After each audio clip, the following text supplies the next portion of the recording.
Welcome back to the Aerospace Executive Podcast. I am absolutely delighted to have my good friend Chris Broyhill with me. Chris is the founder and CEO of the AirComp calculator. He tracks and is the industry expert for pilot compensation, both on the commercial side and on the business aviation side. He is a Falcon 900 corporate pilot as well.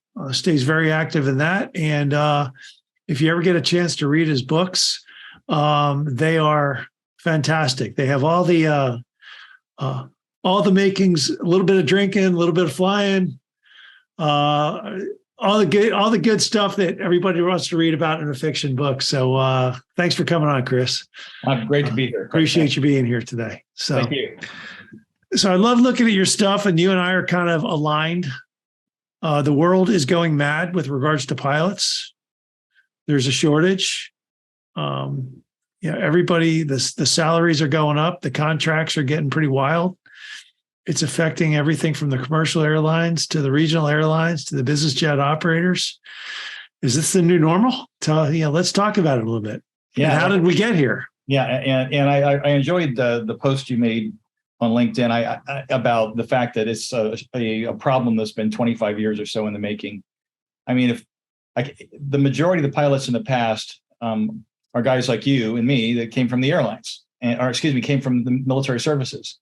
Military services, particularly during the Cold War, were cranking out pilots left and right, and they couldn't keep them all, so those pilots were separating from the service and going, into the airlines. I remember when I was flying the A-10 at Bentwaters, I was a captain.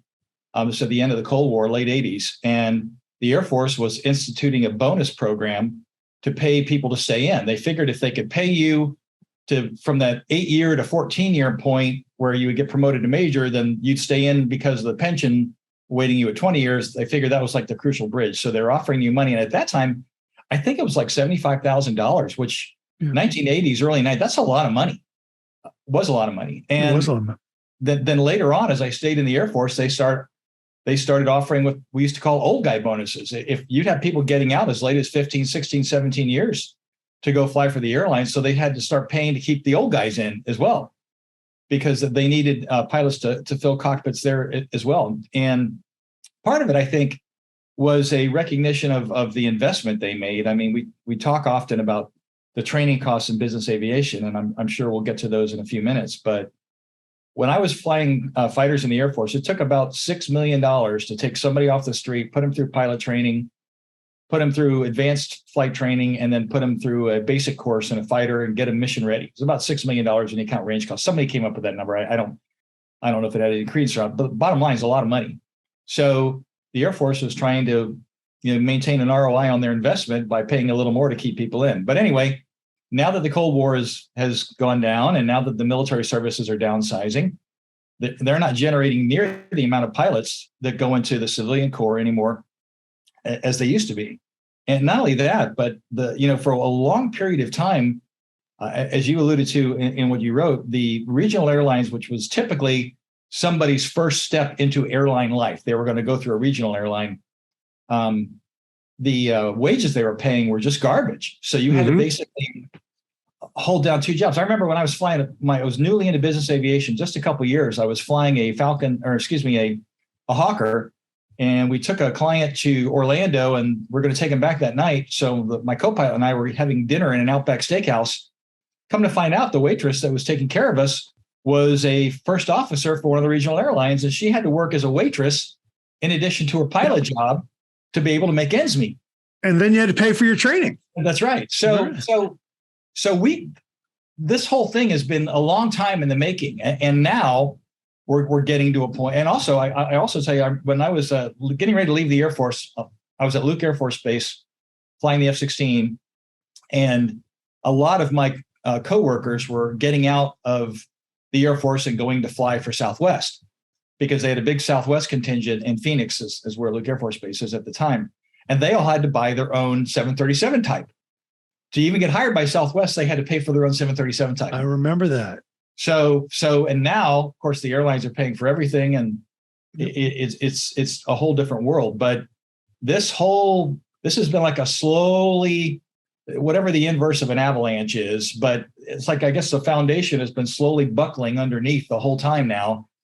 And now we're seeing it almost in free fall. And as we discussed before you started recording, Delta the pilots accepted a 34% pay raise to their already, high wages. American CEO has offered them a 40% pay raise. Now the American pilots are saying we need to see a little more than promises, Mr. CEO, or we're going to strike on you. But if we're talking those kind of wages, they will have invariably an effect on the compensation that we have to pay our folks in business aviation, particularly on the pilot side. They will invariably have an effect. Yeah. The interesting thing is I spoke at Corporate Jet Investor. I want to say 2016, 2015, 2016, somewhere back then. And I sat there and I put the demographics up.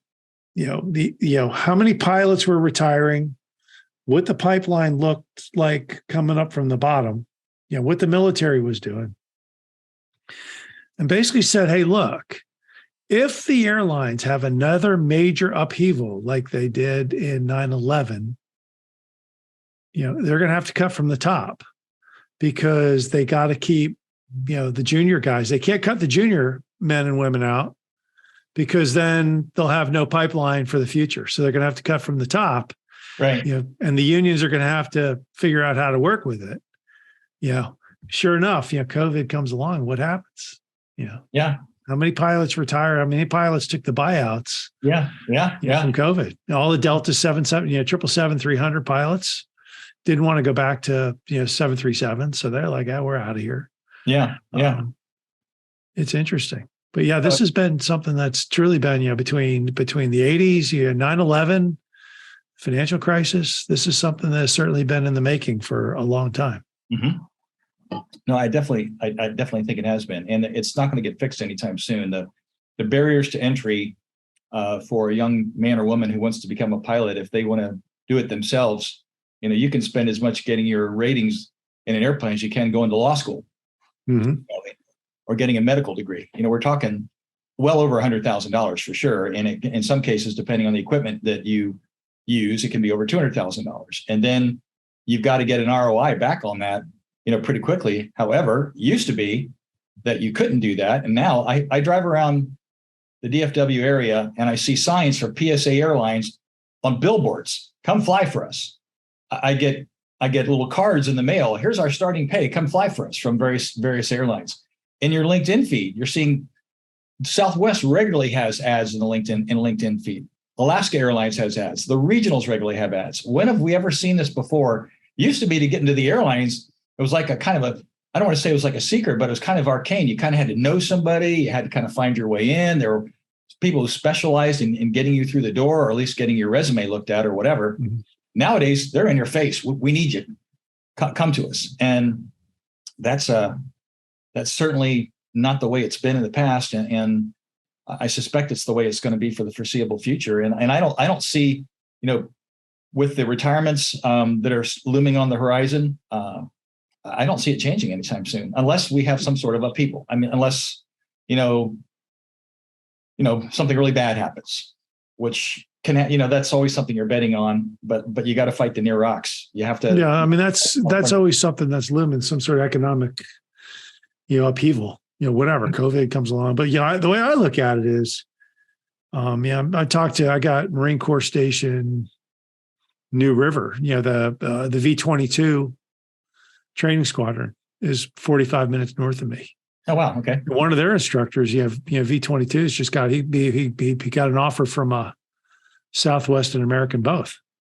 Wow. And he's like, wow. which one do I take? I'm like, the one that makes you feel the best, because at the end of the day, it's all, it's all Rockwell Collins, Honeywell cockpits. They're all very, the difference in a 777 and a 787 right now are, so you got to go with the one that, matches your culture.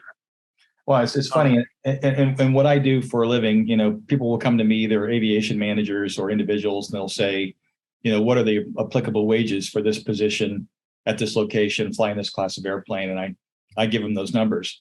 But of late, I've had more people come to me say, I've got an offer letter from Southwest. Here's what I'm making it now.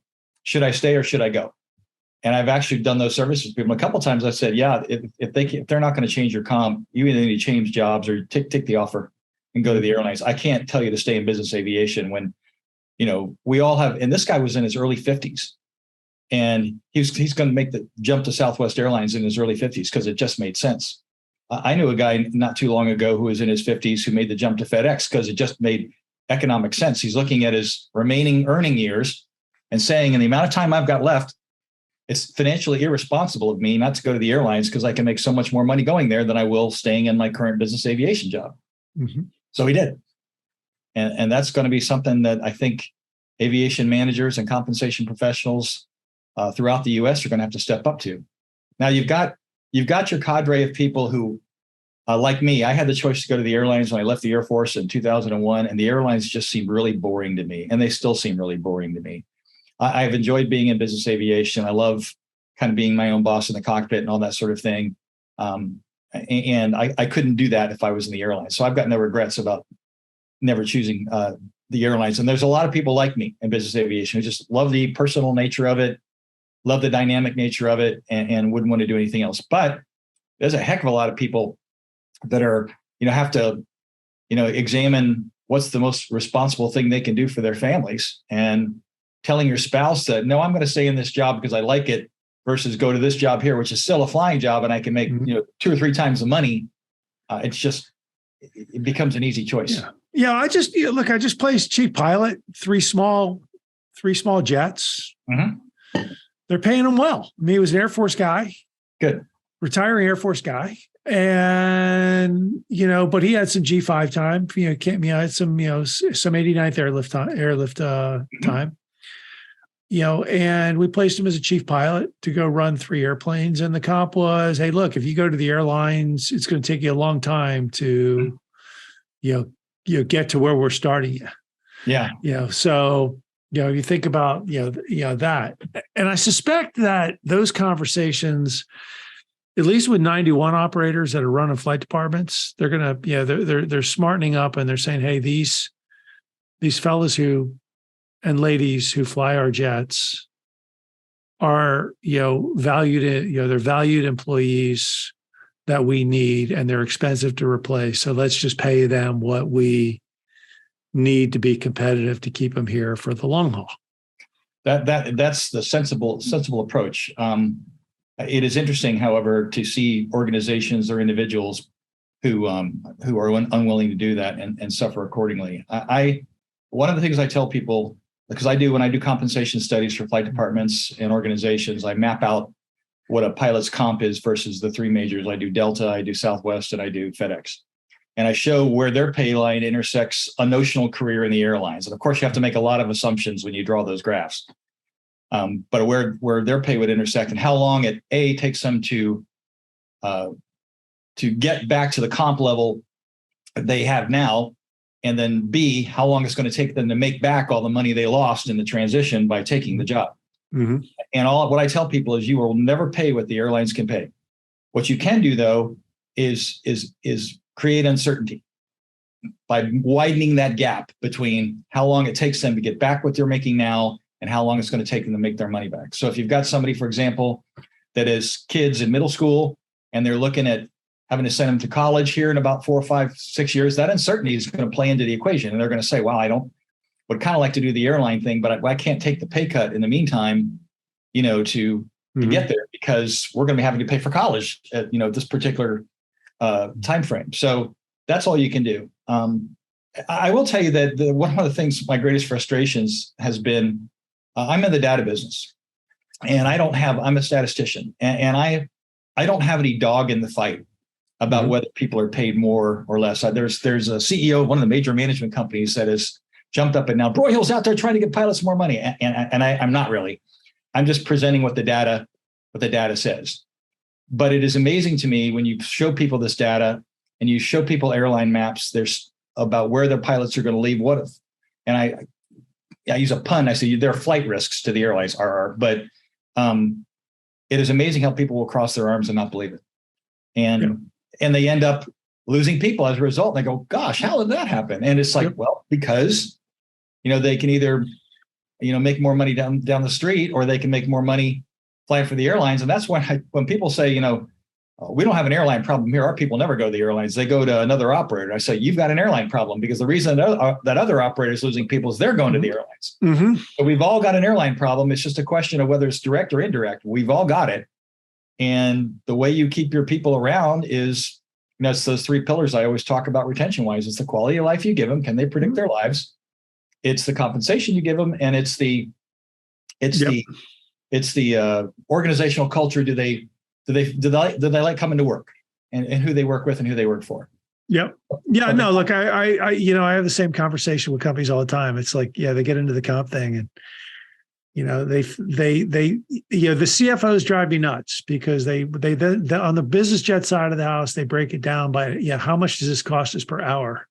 Yeah. And then it's like, dude, look, you're a $1 billion company, and you got two jets that are costing you $3 million an hour, or $3 million a year to operate, including pilots, capital, FBOs, fuel, insurance. It's $6 million out of $1 billion. Just don't worry about it. Yeah. It's a rounding error, right? I wrote a thing in defense back in the day when GE was shutting down their flight department, in defense of GE's jets. You got you have a high profile CEO. You're not going to put them on the airline, a Bezos or a Larry Fink or a Larry Culp or somebody like that. You're not going to put them on an airliner.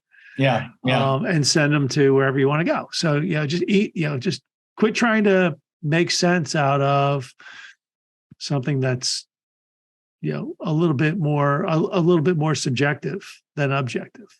One of the papers I wrote when I was getting my PhD was talking about, it did a comparison time value wise, between the airlines and value of executives, how much they're paid, what's their time worth per hour, blah, blah, blah, blah, blah.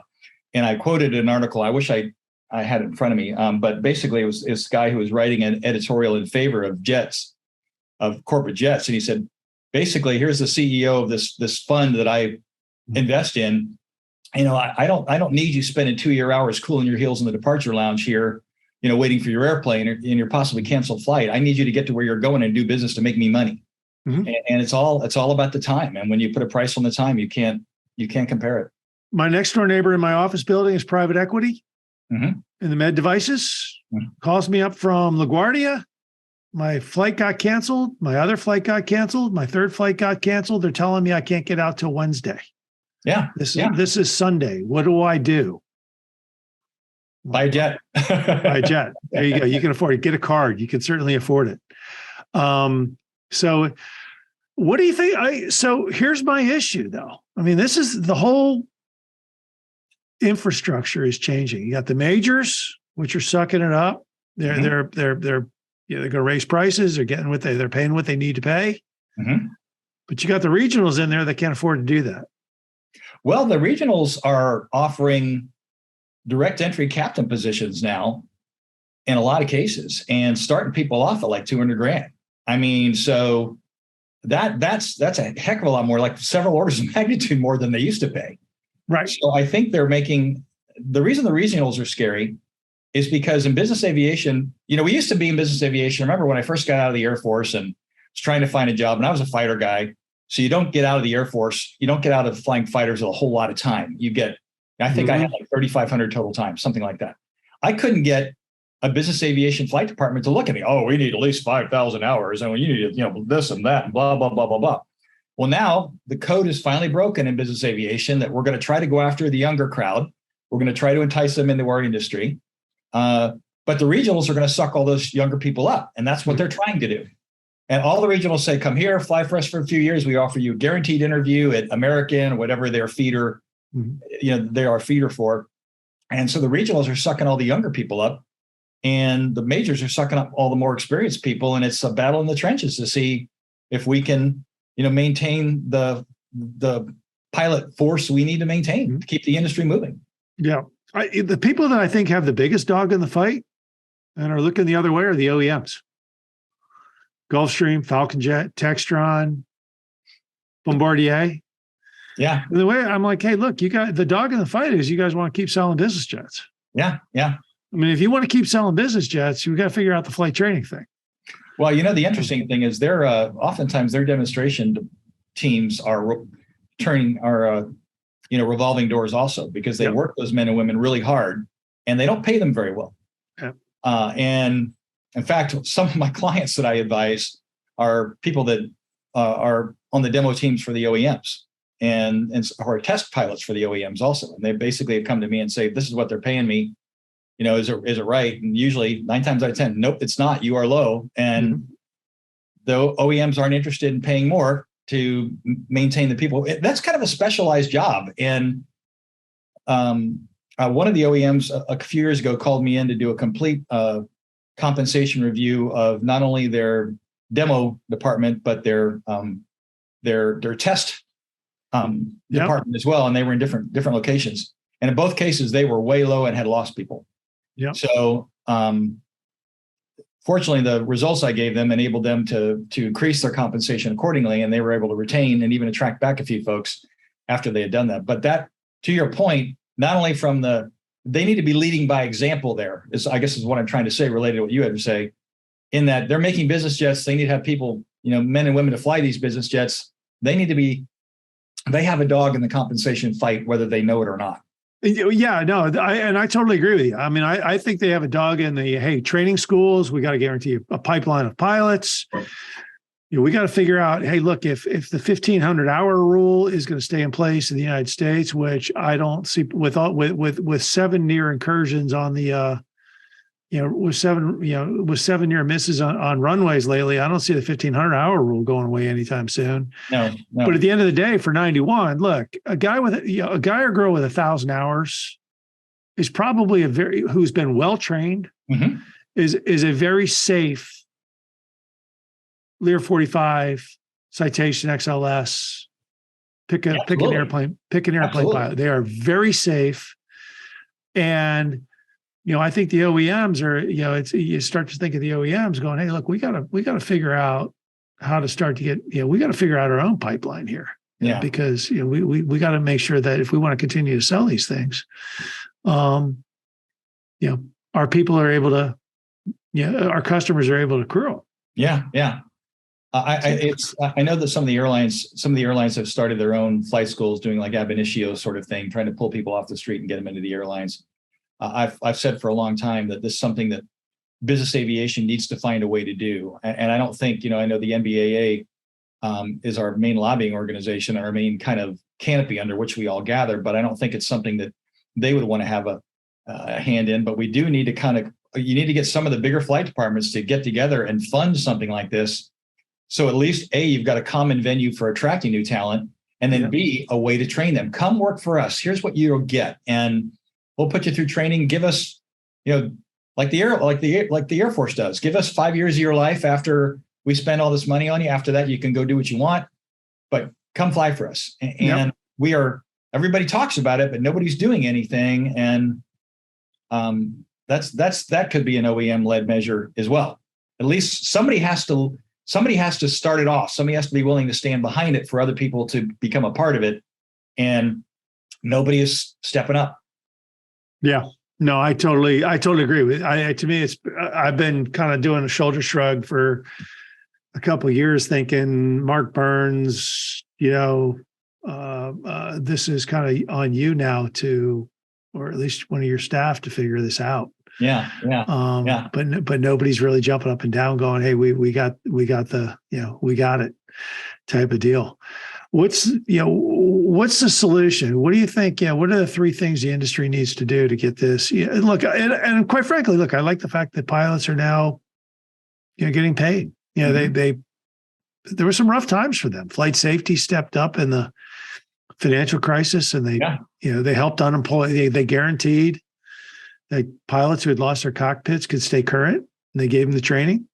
Yeah. And it was a great move on their part. It was. 9/11, where you had pilots getting laid off for 6-7 years. Yeah. So I'm happy to see that, now they're at a time in their life where they've got some economic stability. Yeah. No, I think good. And I think it's going to be that way for the foreseeable future. As far as I think our industry, and this is something that I'm working on, a part of a working group to do, we need to be very aggressive in reaching out to younger people and trying to attract them to business aviation. Some people will go to Embry-Riddle University, and from the day they walk through the door, one major airline or another has got their number and said, "Come work for us." There's some kind of arrangement they already have with this person. We'll get you in. Mm-hmm. And we need to be equally aggressive. And to our discussion from a few moments ago, we need to establish some kind of consolidated front that we use to project what business aviation is to younger people, to get into the high schools, to get into the middle schools, to get into the vocational schools, and say, here's a career path you can pursue. And hey, in the past, it may not have been the best ROI for your spending dollar, but now it is. And mm-hmm. you can make back what it might have cost you to go through flight school with more quickly. And additionally, we need to have some sort of like consolidated training venue where we're willing, like the armed services do and like the airlines have done, so we can bring people in through the door and mm-hmm. get them trained and get them out there. The other piece of this puzzle, and it's when we talk about pilots and the amount of money pilots are making, the thing that's in the background, and I know you've written on it, that's a kind of a corollary to this, is we're in a pilot shortage, but we're also in a mechanic shortage. Yeah, and that's can break the industry as quickly as the pilot shortage can.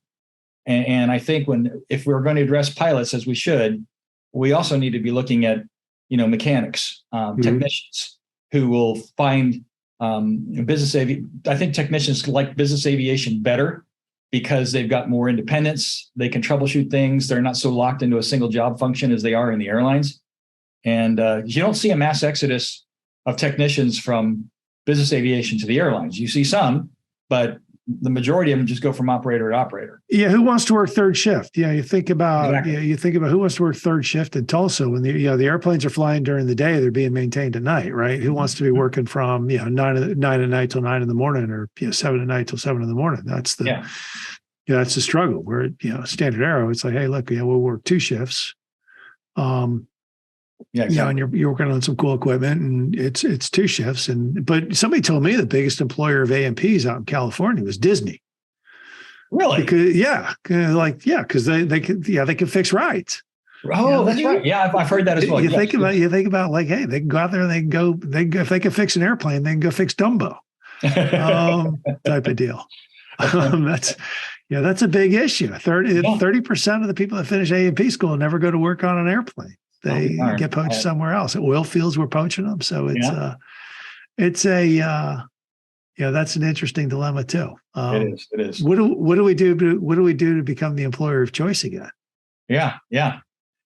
I'll tell you one thing. It's not. It's not. I think one of the things about business aviation that we get very staid in. For example, the airplane I'm flying right now, there's only 2 pilots on it.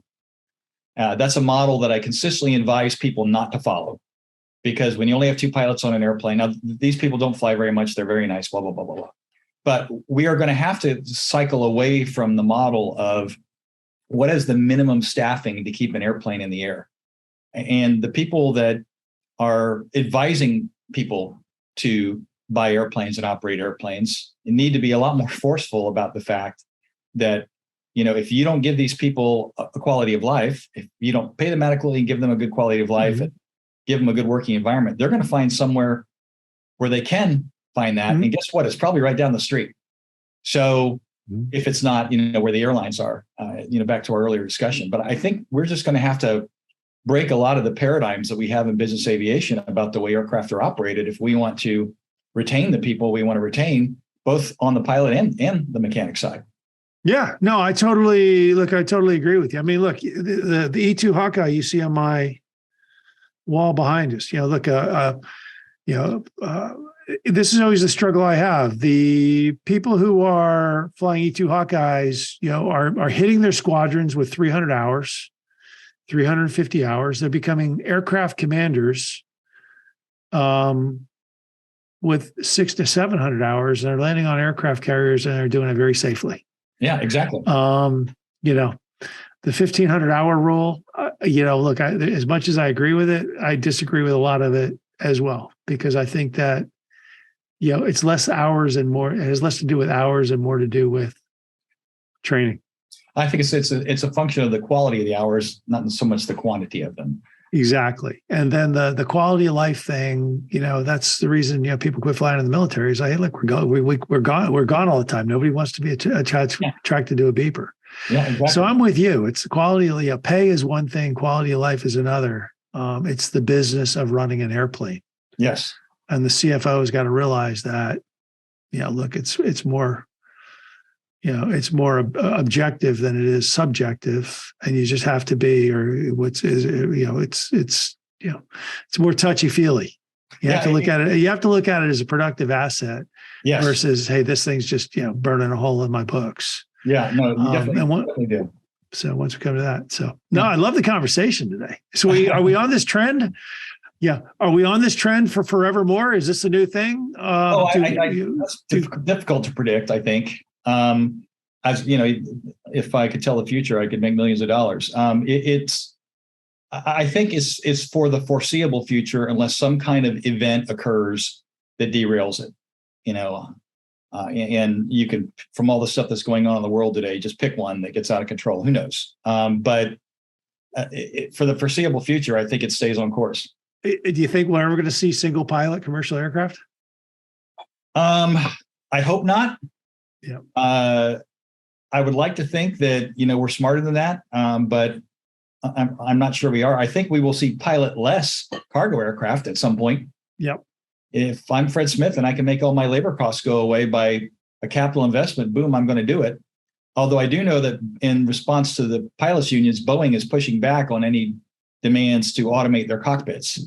So I know that internal tension is going on. I don't think it can last because it makes sense to automate the cockpits of cargo airplanes because they're carrying cargo. Now, passengers, it took some conditioning, but now we get into elevators without operators. That's very old. We get into trams without drivers. We get into trains without drivers. I'm not saying it's right. I'm just saying people eventually just say, they're talking about the urban air mobility. They're talking about all those things operating pilotless eventually.